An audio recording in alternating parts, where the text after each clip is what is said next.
Hello everybody, DEDMan here, and I just wanted to make a new type of video where I kind of briefly discuss some of the games that I have been playing over this last year.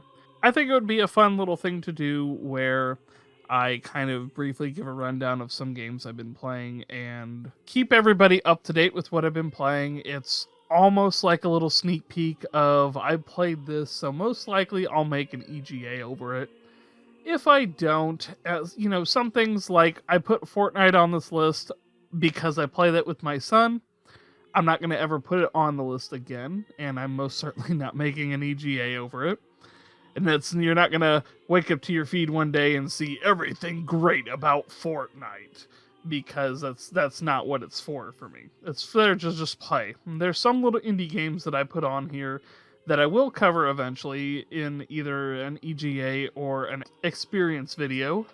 And I just thought it would be a fun little thing to do. And I do want to let everybody know that these rankings are in quotations. They aren't definitive of how good or bad something is unless I explicitly state otherwise. Most of the time, it's going to be how much fun I particularly had with the title.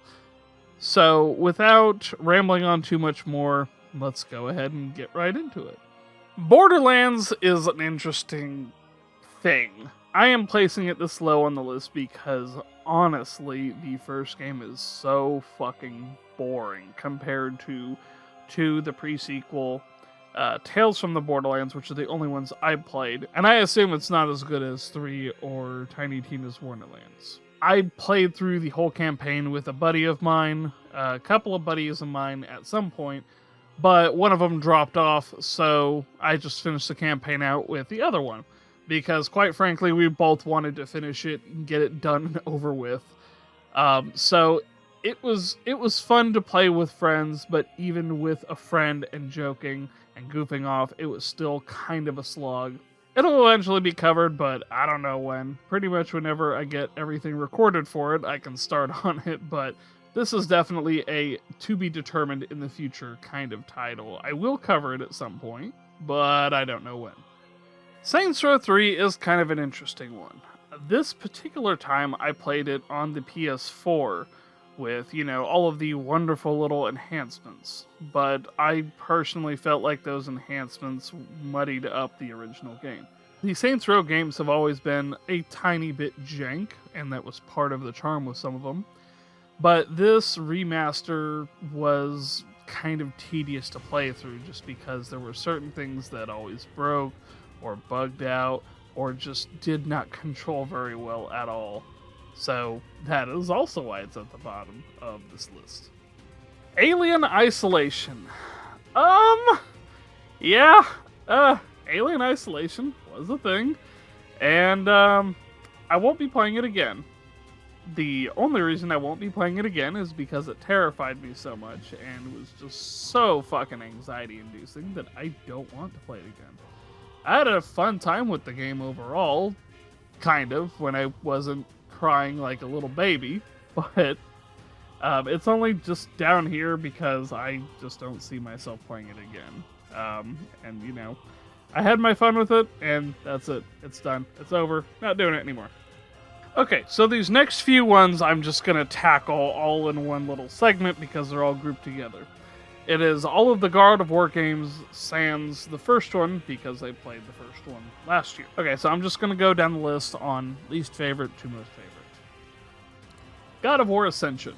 It came at a time where, at least in my opinion, the formula of God of War was stale. Now, granted, some of the spectacles in Ascension were great, but at this point, God of War 3 had wrapped up already, and so getting further backstory on Kratos kind of felt pointless. Ascension should have come out before 3. There's actually kind of an order that I think these games should have gone in. It should have gone 1, Chains of Olympus, 2, Ghosts of Sparta, Ascension 3, but that wasn't the release order. I mean, after God of War 3, we got Ghosts of Sparta and Ascension, so we got 2 different backstories on Kratos after his story had finalized in 3. So at that point, it just kind of felt a little redundant, especially just because we've seen everything that he's gonna do. I'm definitely not the prequels are boring because we know what happens kind of person, but in this instance, I'm kind of just like, I'm gonna just get it out of the way. I did have fun with Ascension. The next one after that is God of War 3. 3 is a great conclusion to Kratos' God-slaying saga, which again should have been the very last one released, but that's not how it went down. 3 had a bunch of great spectacles. They definitely utilized everything the PS3 had to offer to give us those spectacles, like climbing around on Gaia and and giving us all of those awesome just God-slaying that Kratos does. Like, for some of the times that I was bored by 3, I was equal amounts impressed by just how much God-slaying there was. You know, Poseidon getting his eyeballs plucked out, and Helios getting his head ripped off, and who was it? Hephaestus getting killed with like his own smithing equipment. It was brilliant in the way that was executed.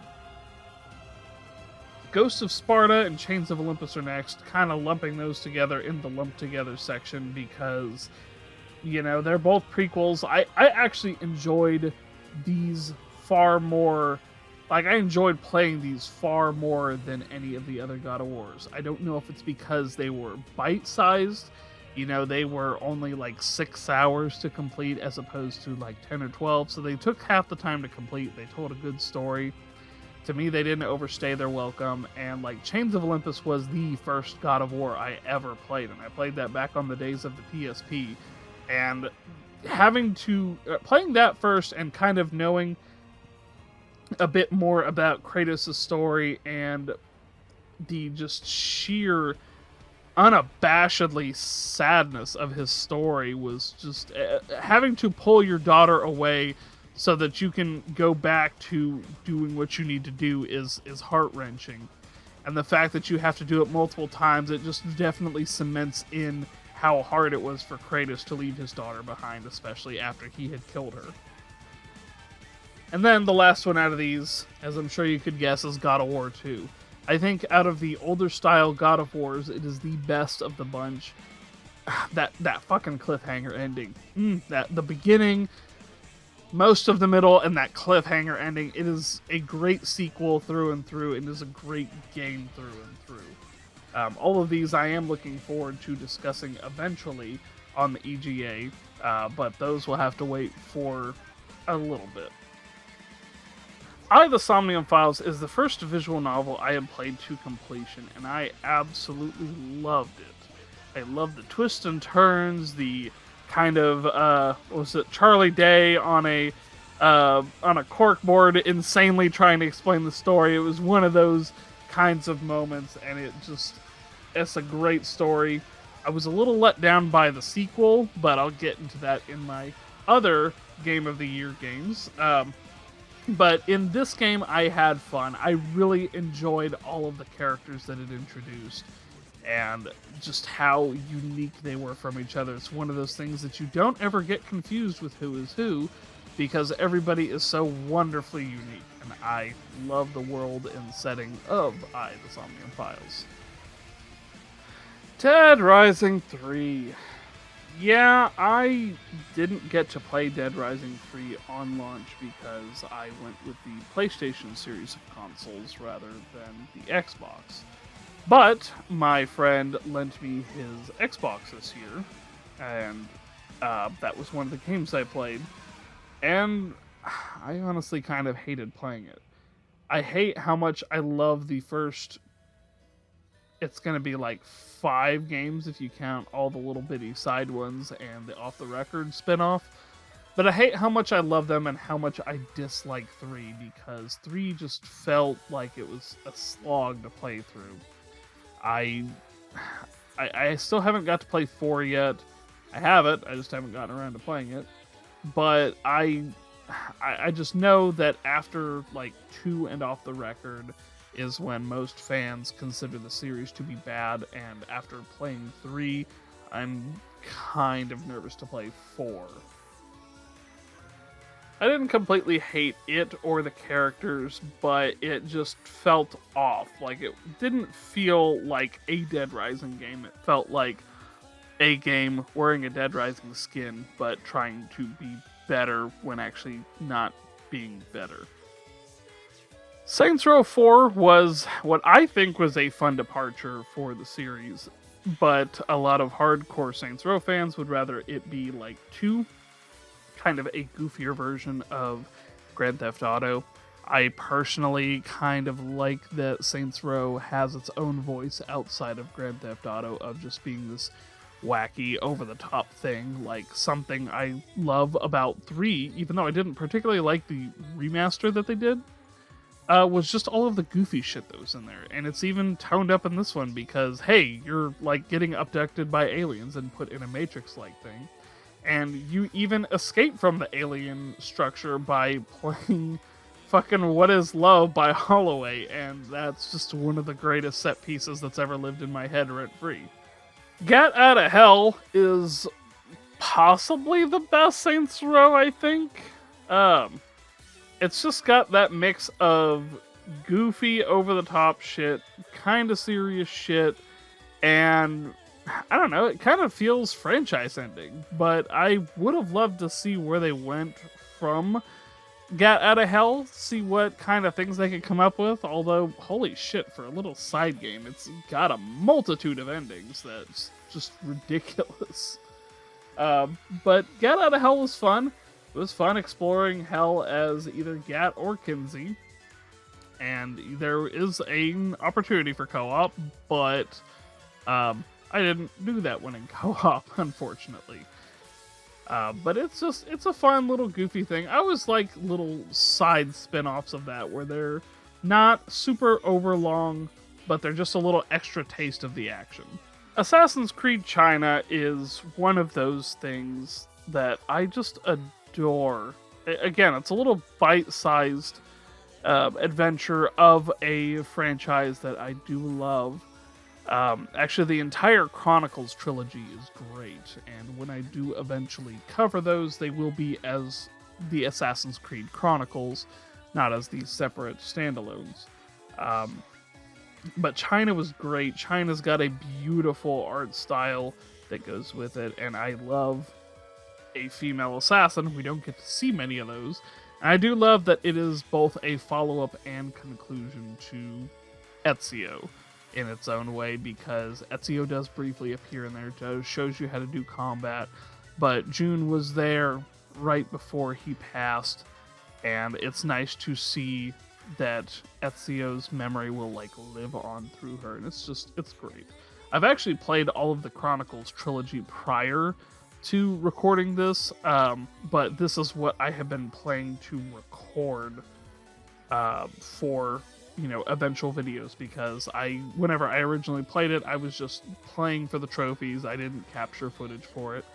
And now I have decided that I definitely do want to cover the Chronicles trilogy at some point. So that's what I'm going to do. On top of the Assassin's Creed China, I'm just going to say I went ahead and replayed Assassin's Creed India and Russia, and I still really just adore the style. In my opinion, they do get progressively better too, so China starts off pretty basic. India introduces new mechanics like being able to do knockouts instead of just straight up assassinations.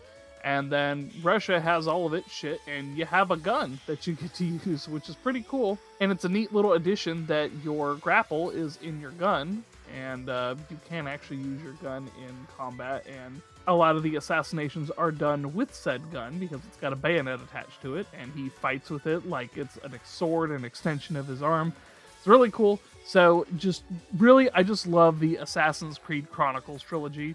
I do kind of wish that they had made them into fully fledged out titles like the rest of them, but they kind of work as is, as their own little thing. The story is pretty smallish and self-contained, so a bigger game might ruin that.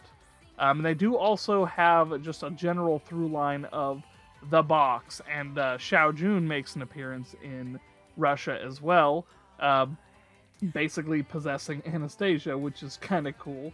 But all in all, they were very fun games, and I enjoyed them significantly.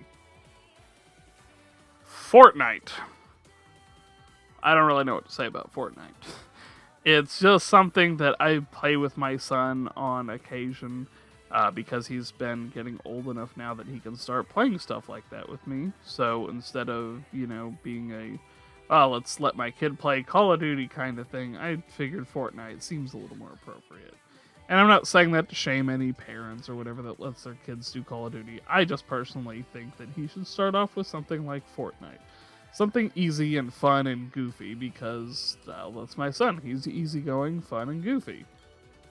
Okay, so I know I'll probably get a lot of flack for this, but I actually liked Final Fantasy: The Spirits Within. Is it a great Final Fantasy movie? Not really. But, it's Final Fantasy, so the thing about Final Fantasy is everything is a little bit different. You have Final Fantasy that ranges from more medieval, traditional RPG stuff to stuff that is more futuristic, and I've always enjoyed The Spirits Within. It's not the greatest Final Fantasy movie, but it's not terrible either. I mean, it's a fun time, and I do genuinely look forward to covering The Spirits Within at some point and just kind of nitpicking through it like I do about how great it is. Fallout Shelter is, well, it was just a time waster for me. It was one of those things that I just kind of had steadily worked on year after year trying to get the platinum, and I gave up on it after a while, and then I was just like, oh, I'll reload my old save file and try again. No, that didn't work, so I had to start all the way over, but I did start it earlier this year and just kind of worked at it until I finally got the platinum for it. It's a little fun time waster, launch it, play it for 30 minutes or so, and then go about your day, since it's one of those daily grind things. It's probably easier to just play on your phone, but, I played it on the PlayStation because I wanted a platinum trophy. Fallout 3 is a game that really just defies on how great it is. I mean, it's a great RPG. It's very fun. While I've been intermittently playing it off and on for the past few years, getting footage, because, I'm pretty much eventually going to do an EGA over as much stuff as I can, Fallout 3 has just been fun. It's been fun to dive back into the irradiated wasteland of DC and just remember why I spent so much time in there as a teenager, because it's just fun. It's a fun game. It's got, fun story bits. Some of them are better than others, but it's just fun, and I liked playing it, and I still continue to like playing it. Dead Space 3 is fun. I mean that unironically, too. I had fun with Dead Space 3. Granted, not as much as I had with 2, but, it was still fun. I still don't think that it was that bad that we couldn't have gotten a sequel to not leave us on a cliffhanger. Because, the worst part is the main campaign leaves us on a cliffhanger, and then the DLC fixes that cliffhanger, and then just gives us another cliffhanger, which... Why? Why'd you do that? Don't write shit unless you have green-lit stuff for a sequel. I always hate it whenever people write in cliffhangers, and then there's, no plans for a sequel as of writing the cliffhanger. Because then you've just got people like me who are blue-balled forever because there's no Dead Space 4. But, maybe with the remake, that'll turn around. Maybe with the remake they'll be like, hey, we were wrong. Come back and make a Dead Space 4, please. Also, fun note, I dragged in my buddy DEDMan to play Dead Space, even though he doesn't ever play horror games. And I basically forced him to play the game with me. And hearing his freak-out reactions of certain things was just delightful, and yeah, I'm twisted. It brings me so much joy to fuck with him like that. Dirge of Cerberus was something that I had played for a little bit back in the day, but being a stupid teenager, I decided to sell my PlayStation 2 and everything else so that I could get a 3, and that including selling Dirge of Cerberus before I was done with it. I was not very smart when I was a kid. Anyway, Dirge of Service was actually a lot of fun. I know people have complained about it for years, but I could never really figure out why they thought it was so bad. Outside of just kind of being janky PS2, the shooting controls are actually mostly fun. I had a pretty good time with it. The story can get a little out of hand, but, you know, it's a JRPG, so the story always gets out of hand. Lucrezia mostly just annoyed me with how flip-floppy she was. 1 minute she was like, "Oh, Vincent, I love you, you're the best man ever," and then the next minute she was like, "Fucking die, trash." But, you know, for all of its faults and missteps, that fucking Weiss laugh always gets me.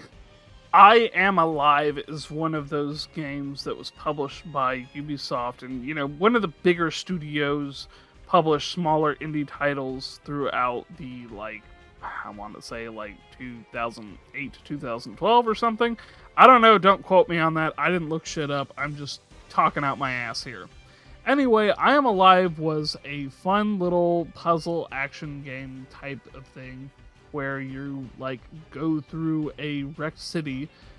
You know, there was just some kind of cataclysmic event, and dude was just trying to look for his family. It was a nice, sweet little experience, and it's definitely something that I want to make a video on because I just kind of miss them release. I miss bigger studios having a hand with some of these smaller indie titles and, like, helping them thrive because they were under a big publisher.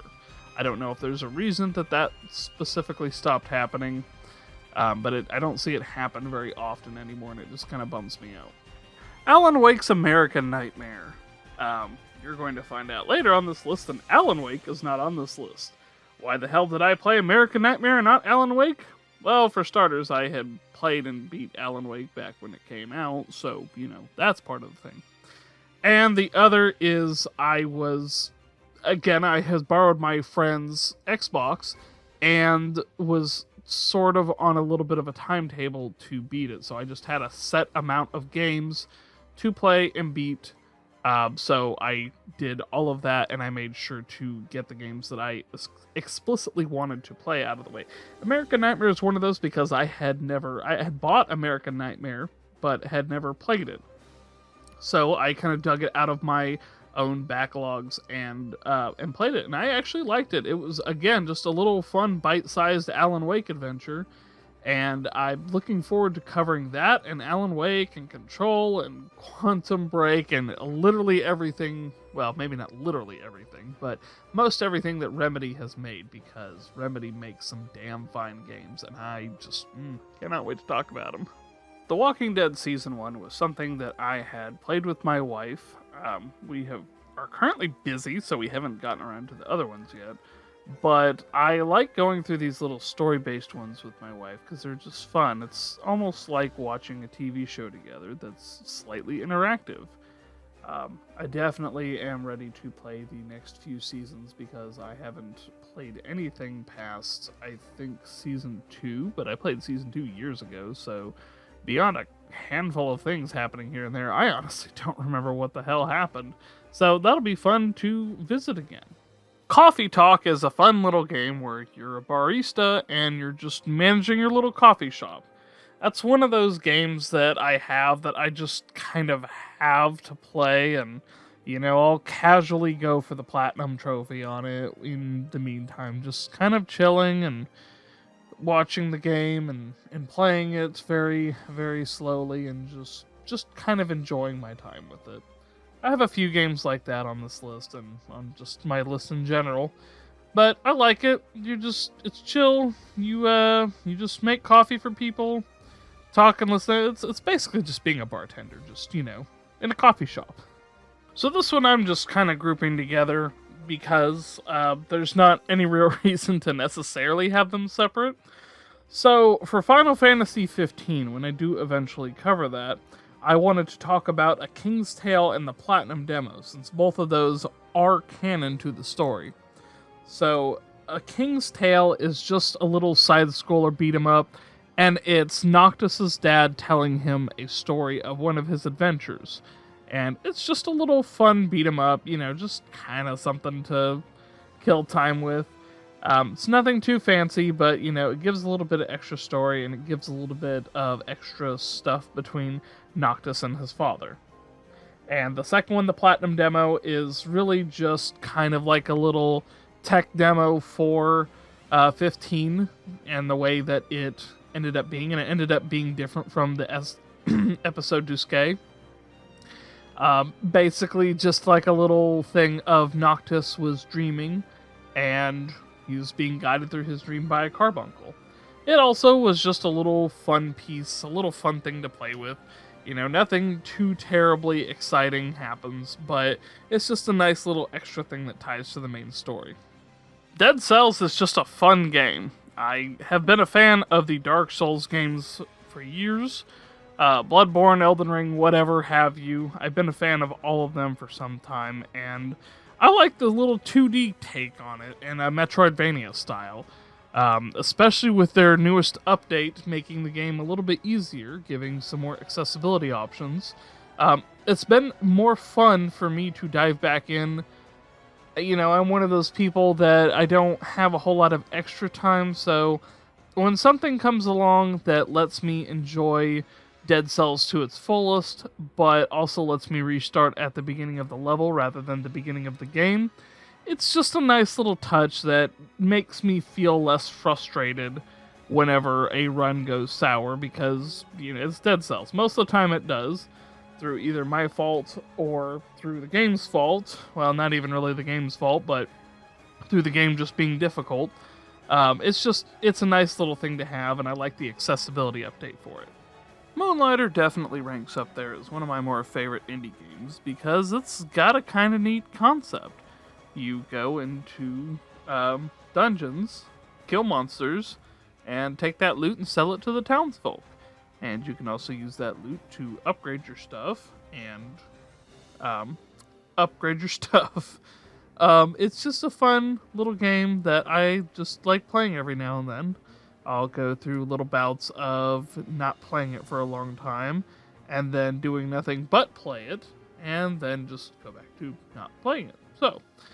But it is a fun game, and it's just something that I adore playing. I rewatched Advent Children this year. I usually rewatch it every few-ish years. I think it's probably been, at least 5 years since I watched it last.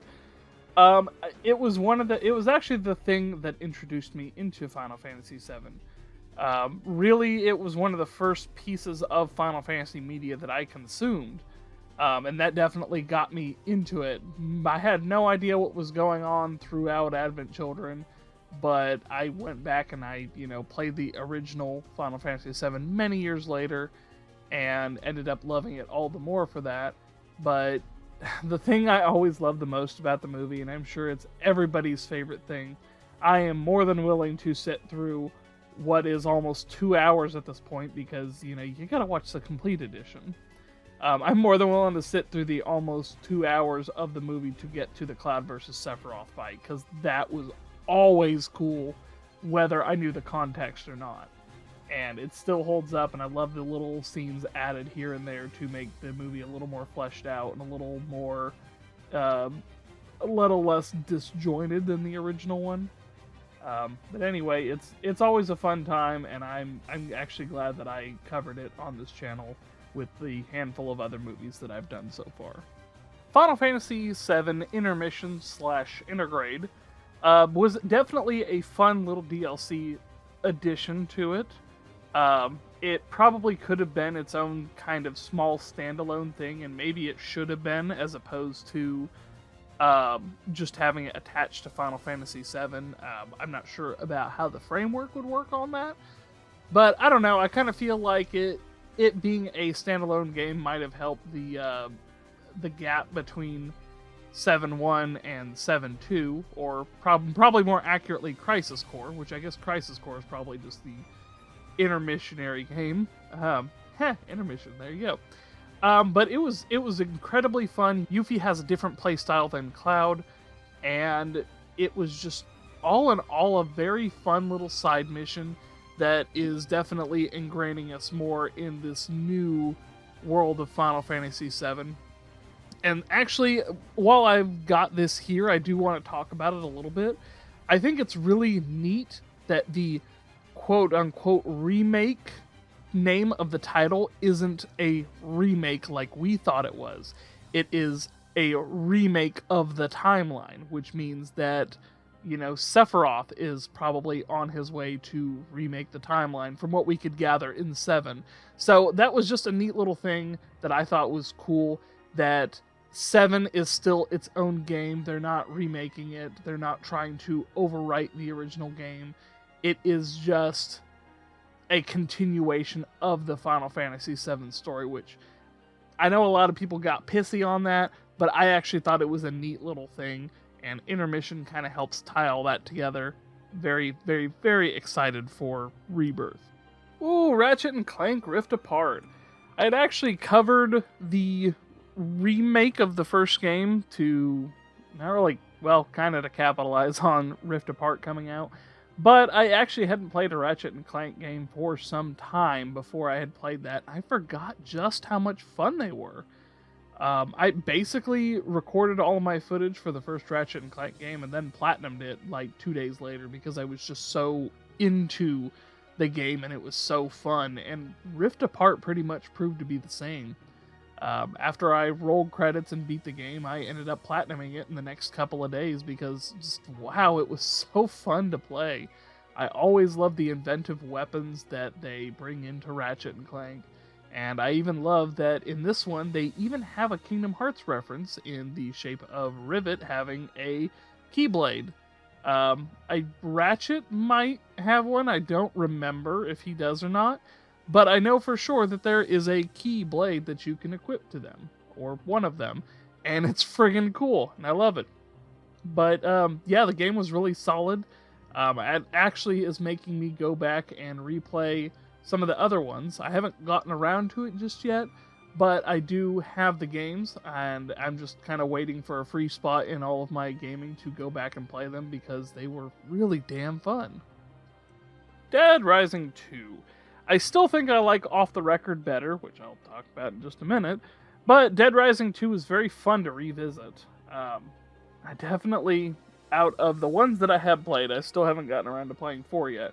Out of the ones I played, Dead Rising 2 and Off the Record, and all the other tiny games attached to them, were all incredibly fun to play, and I definitely like the Dead Rising games, at least up until 2. I'm kind of on 3, and then from what I've heard about 4, but anyway, yeah, it's really fun. I mean, it builds upon the first game of, hey, let's kill shit in a mall, and now it's, hey, let's kill shit in not Las Vegas. And it just leans into Las Vegas and, casinos and just it is a Las Vegas Strip kind of deal because that's what it's supposed to be like. So you've got all these kinds of different shops and casinos and there's more zombies too. It's a lot harder to move around now because there's so many damn zombies. And it's fun. Like, to me, it's that time of gaming is just pure fun mixed in with a pretty decent enough story. And I really miss it. And on the tail end of Dead Rising 2, there's Dead Rising Off the Record. Dead Rising Off the Record is probably my favorite out of the first handful of games. Just because to me, it's probably because they put back the sandbox mode. They put an infinite mode in.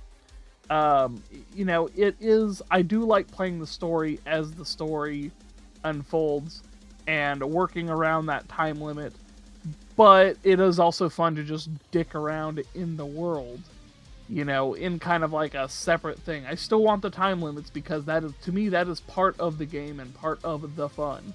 That is, to me, what makes Dead Rising. I don't know so much about the 6 days that Dead Rising 3 gave you, but I really liked the 3 days to get your shit together, and then, firebombing or what have you happens. And it's a very fun formula, and I really like it. And I also like the twists that this game took as opposed to the second one. You know, they were very similar up to a point, and then, you know, it hits you over the head with the ending, and it's like, oh wow, this is actually really different than the first one, and that's really cool. Well, not the first one, the second one. It's a very nice what if game, and I kind of wish we had more games like that, you know, franchises with beloved characters, and then you've got a new entry with a new guy, and then it's like, well, what if I was there? So, like, like, say, for instance, Metal Gear Solid 2, you know, it would have been kind of cool to get a Metal Gear Solid 2 Gaiden, or, you know, Snake's Revenge, or something stupid like that. I say stupid. That was one of the titles of one of the other games of Snake's Revenge. But anyway, it would have been cool to have, like, a Solid Snake version of, if I was there, this is what I would have done. And I kind of wish we did get a few little games like that. Assassin's Creed Origins, when I originally played it, back when Redbox still rented games, I got it and I played it for a little bit. I didn't care for it as much back then because I liked the old style of Assassin's Creed games. You know, the way they were sent out. They weren't an RPG. They were just your general action game. I don't really know what you would classify Assassin's Creed as, because now that I've gone through the game and I beat it, I actually think I prefer this new system. Now, I know Valhalla, from what I've read, is like a 60-hour runtime for the main campaign, which to me, for an Assassin's Creed game, is a bit unacceptable. But I like the open world on it. Begrudgingly enough, I actually do like the level system on it. I don't think that your assassinations should be tied to it, which I know Valhalla did fix. I have yet to actually play Valhalla, but I do know that they fixed that, or at least that's a setting that you can turn on. That was the only thing that ever really bugged me, was that if you weren't a high enough level, you couldn't assassinate somebody. But that is mostly fixed if you just, like, stay in your areas that you're supposed to. And kind of and you will naturally progress through the game to a point where you can assassinate properly, and you won't be facing things that are way out of your level. You'll level up enough just playing the main campaign that everything is balanced, and I actually do enjoy this. I enjoyed Origins a lot more than I've enjoyed Odyssey so far, but Assassin's Creed Origins, I really liked Bayek, I really liked Aya, I like the Egypt setting, because I don't really feel like Egypt gets enough rep in, like, gaming and stuff. Same with the Norse stuff. So it was a fun ride, and I do look forward to seeing what the rest of the series holds and what we're going to get in the future. Yeah, like most everybody probably did, I replayed Resident Evil 4 in anticipation for the remake. It still holds up to be a damn good game. Outside of a few places that are out of place, that kind of feel like they're just in there to be in there, and to a lesser extent the tank controls, or tankier controls, of Resident Evil 4, it still holds up incredibly well. It was still very, very fun to play through, especially if you're like me and have the Chicago typewriter and the launcher. Makes it really fun. But even on a fresh playthrough, it is very good. Very, very good action horror title. And I am hoping that the remake will try to bring back some of them scares, you know. Honestly, out of everything that Resident Evil has thrown at me, the regenerators are still the thing that scares me the most, because of that damn breathing. And even on this last playthrough, I was clenching my butt cheeks the whole time I went through any bit with the regenerators or Iron Maidens, because holy shit, they're terrifying. And if that's not any kind of statement on how scary the game is years and years later, I don't know what is. But it still holds up damn well. Spider-Man! Spider-Man was really fun. Like, I mean, I know I'm kind of a basic bitch when it comes to this kind of stuff, but I don't know a whole lot about superheroes, but like the Spider-Man games have always been very, very fun.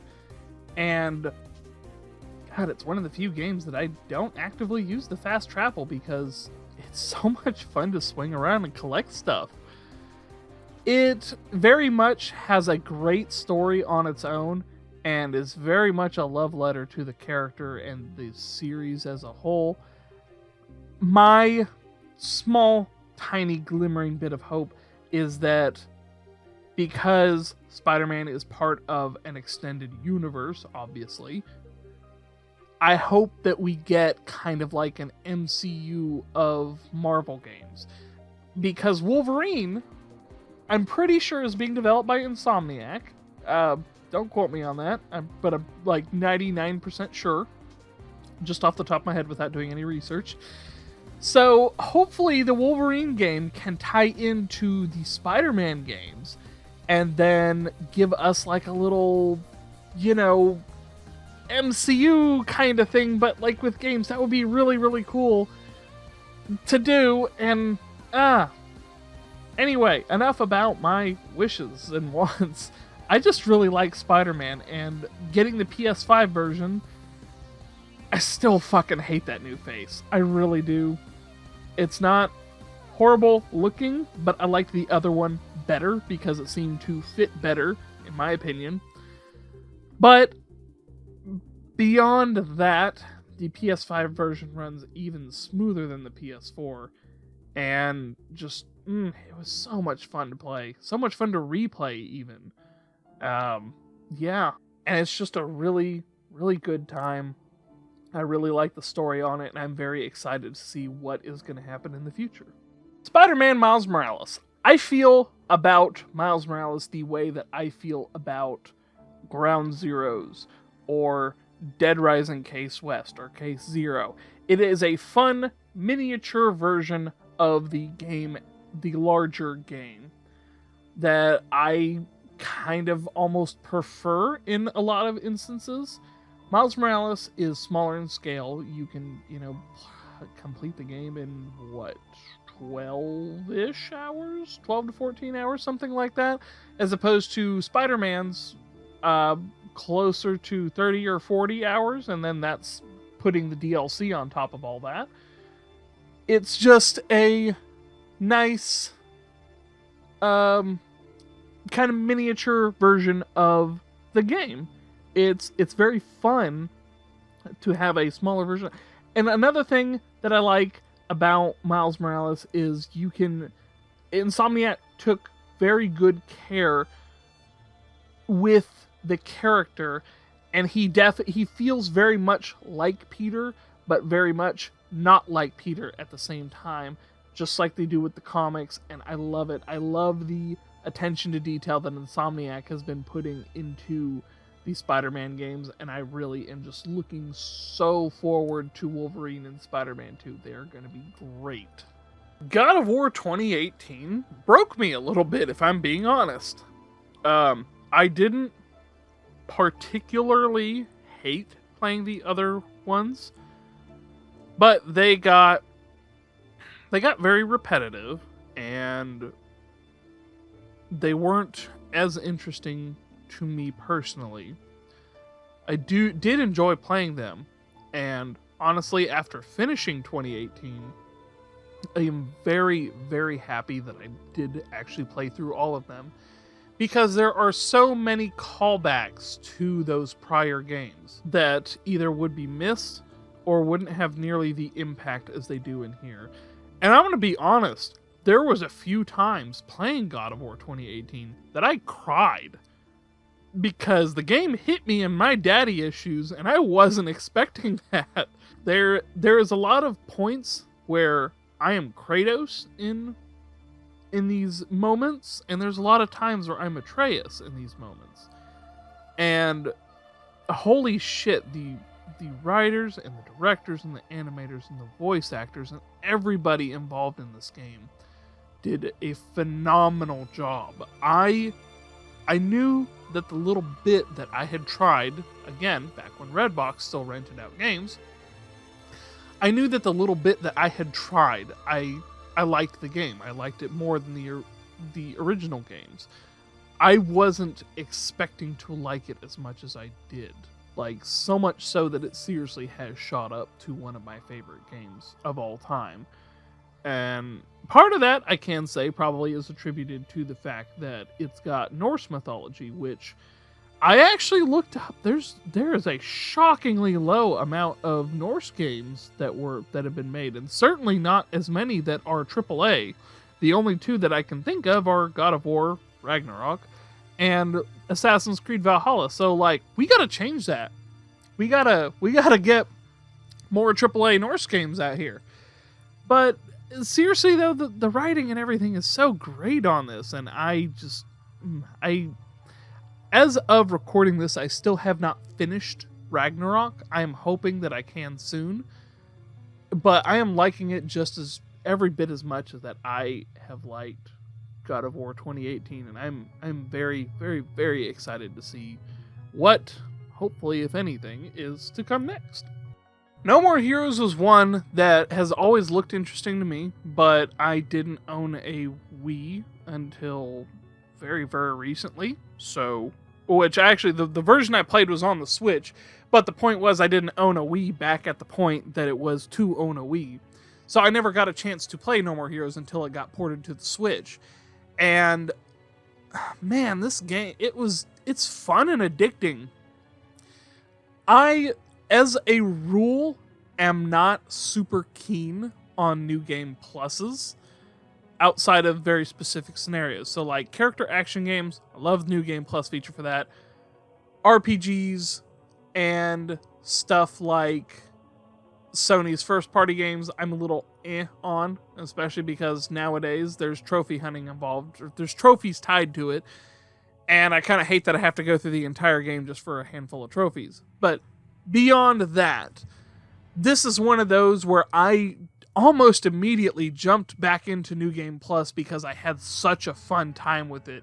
The writing is great, it's hilarious, the characters are great, it's got that definite fine line between very serious and could not give a single shit at all, and I love it, and that's why it is very close to the top of this list. Transistor, outside of This War of Mine, is my favorite indie game ever. Transistor's story is devastatingly beautiful. I can't even really quantify what it is I like about Transistor, same as like my other top games. Because sometimes there's a game that just sinks its hooks into you and doesn't let go. I love the world building of Transistor. It's a very visually beautiful game. I like the silent red paired with the talkative sword, and just them going through stuff. I love this game so much, and because of the way that the voice actor for Transistor is portrayed, I've actually used it as an ASMR to go to sleep on more nights than I can count. It's a very fun, unique game. And, you know, that's any of the games that are going to be at the top, that my permanent top list is going to be because they're unique. And this is definitely it. And it's very bittersweet game. Just go play it. It's so good. Just go play it. That's all I can say. And finally, it could be no other game. Any year that I play Death Stranding, it goes to the top of the list. Death Stranding is officially my favorite game of all time. It is so wonderfully unique. It is bleak. It's full of hope. It's just unique. That is the best word to describe it. It is unique. How many other games could you actively have fun just delivering packages and walking through the world? One reason that I like Death Stranding is, to me, I see it as one giant puzzle game. Because it's like a puzzle. You need to know what equipment to take with you. If you are looking at your orders and you see that you're going over a mountain, you're going to want to bring rappel ropes and ladders for sure. Or if you're going to go across water, you're going to want to bring ladders. You're going to want to bring this and this. It's just, to me, it's a giant puzzle game, and I love it. I love puzzles. I'm not always the greatest at them, but I like them. And yeah, this definitely means I'm gonna revisit Death Stranding. Death Stranding was one of the first games I ever covered. I believe it was the 7th one that I ever covered. And with the director's cut, I don't know for sure if it has added more story elements. I haven't beat it yet. I'm taking my time with it the second go around.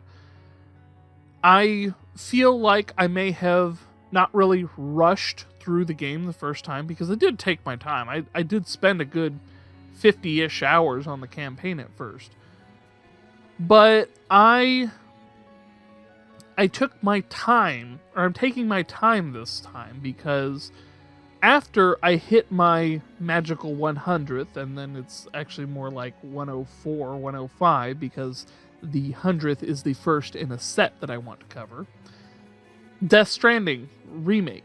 I will be remaking the Death Stranding Everything Great About, and most likely giving it an Infinity win this time, just as a little spoiler, because I love the game so dearly, and it is my top game of all time, and I cannot wait to see what Kojima is going to do next. To the best of my knowledge, it's something to do with the cloud, or I think it's going to be an Xbox exclusive. I don't care. I'm going to get a new Xbox, and I'm going to play the shit out of it, just like I did with this one. Thank you all for watching DEDMan's backlog ranking for the year. I definitely liked doing this. I'm going to keep better track of it next year, because I honestly scrambled and looked to see what the dates on all of my footage, to see what I actually finished and played this year. But I had a lot of fun doing this, and I actually can't wait to do the next year's one. Thank you so much for watching this one. I will have my rankings for the games that actually came out this year. I'm going to have that come out tomorrow. So be on the lookout for that. Thank you for watching. Try not to die out there.